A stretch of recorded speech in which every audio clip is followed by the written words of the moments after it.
Débat du jour podcast faut-il légaliser le cannabis, par Loïc Bussière. Des plants de cannabis médical dans une serre, dans la province de l'Ontario au Canada. AFP, Lars Hagberg. C'est le premier pays du G7 à franchir le pas. Le Canada s'apprête à rendre légal le cannabis, sa consommation et sa culture. La mesure a été validée, la semaine dernière, au Parlement et elle ne sera effective qu'au mois d'octobre 2018. Une décision qui part d'un constat du Premier ministre Justin Trudeau: la prohibition de la drogue dite douce est dans l'impasse. Non seulement elle coûte très cher aux États, mais elle n'est en rien dissuasive et favorise les circuits parallèles. En basculant dans le camp de la légalisation, le Canada entend à la fois protéger les plus fragiles mineurs en tête et dérouter l'argent du trafic dans les caisses de l'État.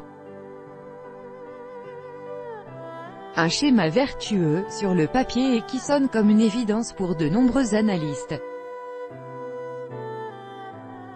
Le Canada, l'Uruguay avant lui, mais aussi la Californie, sans parler de l'Espagne, des Pays-Bas ou du Portugal qui, eux aussi, assouplissent leur position. Faut-il voir là un mouvement inéluctable? Faut-il légaliser le cannabis, pour mieux en contrôler l'usage? C'est notre débat du jour.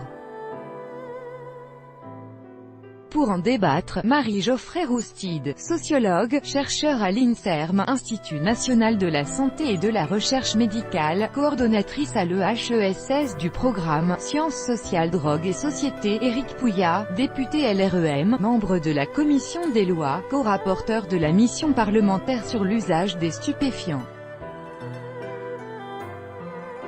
Rejoignez le débat du jour sur Facebook ou sur Twitter.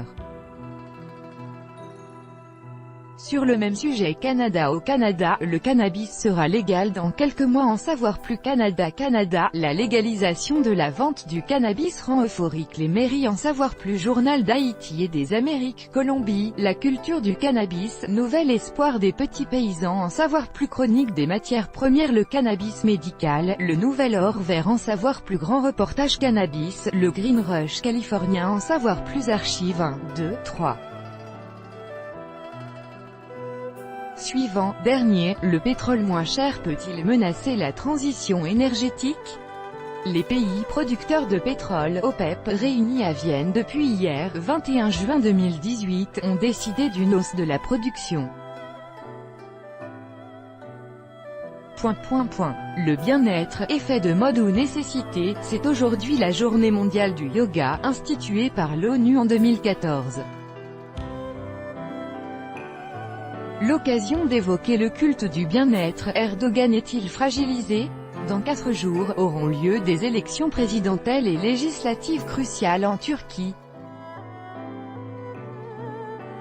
L'actuel chef de l'État Recep Tayyip, faut-il s'inquiéter de la nouvelle organisation politique en Irak, et une alliance surprise à la tête de l'Irak?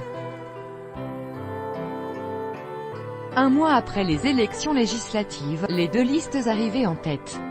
Pour ou contre l'arbitrage vidéo dans le football? Pour ou contre l'arbitrage vidéo dans le football? Ce mondial de football en Russie est celui d'une petite révolution. Une révolution? Pourquoi le football est-il devenu le plus populaire des sports? Cette fois, c'est parti, le coup d'envoi de la Coupe du Monde a été donné à Moscou. Un événement planétaire. 1, 2, 3, suivant, dernier plus grand que